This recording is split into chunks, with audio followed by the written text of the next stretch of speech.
안녕하세요. 오늘은 기독교 신앙의 아주 중요한 부분이죠.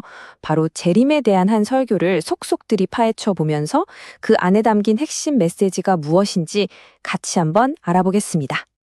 자, 이 설교는 아주 흥미로운 질문에서부터 시작해요.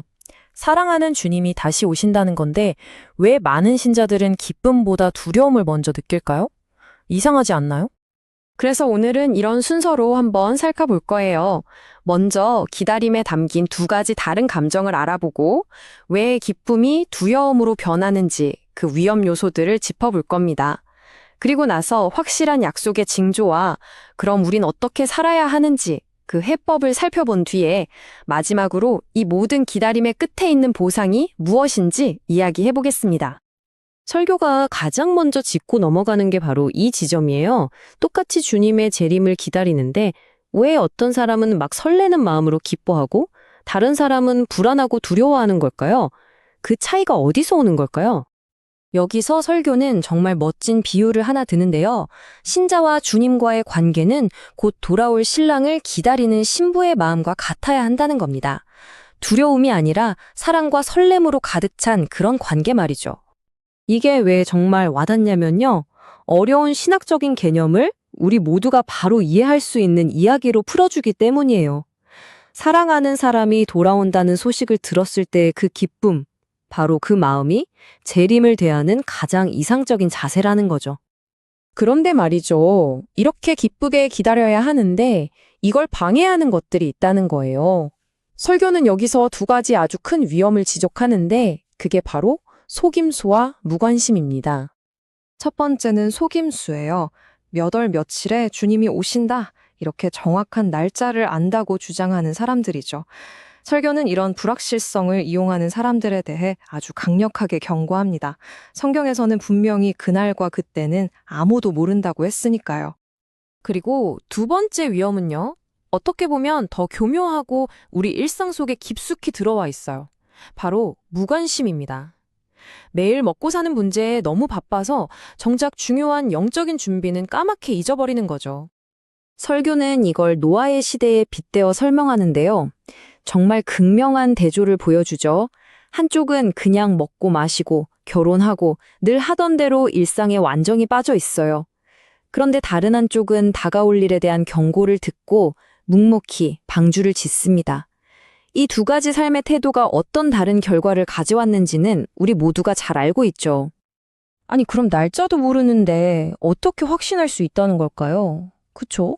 만약 온다는 건지 안 온다는 건지 헷갈릴 수도 있잖아요. 설교는 재림이 만약의 문제가 아니라 반드시 일어날 일이라고 말하면서 그 시기가 가까워졌음을 알리는 징조들이 있다고 설명합니다.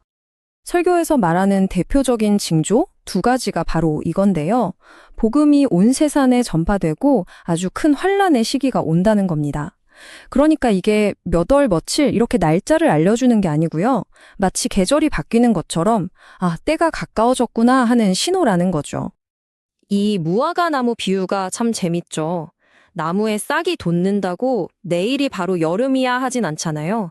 하지만 여름이 코앞에 왔다는 건 누구나 알 수 있죠. 바로 그런 느낌이라는 겁니다. 이런 징조들을 보면 주님이 정말 문 앞까지 오셨다는 걸 알 수 있다는 확실성을 주는 거죠. 자, 그럼 이제 가장 중요한 부분입니다. 그래서 우리는 도대체 어떻게 살아야 하는가? 이 질문에 대한 답이죠. 설교는 아주 명확하고 실천적인 해법을 제시하는데요. 그게 바로 준비된 삶을 사는 겁니다. 여기서 또 재미있는 비유가 나와요. 집에 도둑이 언제 들지 모르는 집주인의 이야기인데요. 여기서 진짜 중요한 건 모른다는 사실이 아무것도 안 해도 된다는 뜻이 아니라는 거예요. 오히려 정반대죠. 언제 올지 모르니까 항상 깨어 있어야 한다는 겁니다. 그래서 설교는 우리에게 이런 질문을 던집니다. 도둑에게 소중한 것을 뺏기지 않으려면 집주인은 뭘 해야 할까요? 가만히 있으면 될까요? 아니죠. 그래서 나온 해법이 바로 이 네 가지 기둥입니다. 굉장히 구체적이고 실천적이죠. 첫째, 말씀으로 진리를 분별해서 속지 말아야 하고, 둘째, 기도로 늘 깨어 있어야 하고, 셋째, 복음을 전하는 사명을 다하고, 넷째, 지금 나에게 주어진 삶을 충실하게 살아내는 것. 그러니까 막연하게 기다리는 게 아니라 이런 삶의 태도를 유지하는 게 바로 준비라는 겁니다. 자, 이렇게 준비된 삶을 살았을 때 그 끝에는 과연 무엇이 기다리고 있을까요? 설교는 분명하게 말합니다. 그건 절대 두려움의 대상이 아니라고요. 오히려 우리가 상상할 수 있는 가장 큰 보상, 가장 깊은 날이 우리를 기다리고 있다는 겁니다. 그날은요, 이 땅에서 흘렸던 모든 눈물을 닦아주시는 날이고, 정말 잘했다, 충성된 종아, 칭찬받는 날입니다. 그리고 마침내 신랑과 신부가 만나는 그런 궁극적인 재회의 날이라는 거죠. 우리의 모든 고통이 마침내 의미를 찾고 모든 소망이 이루어지는 바로 그날입니다.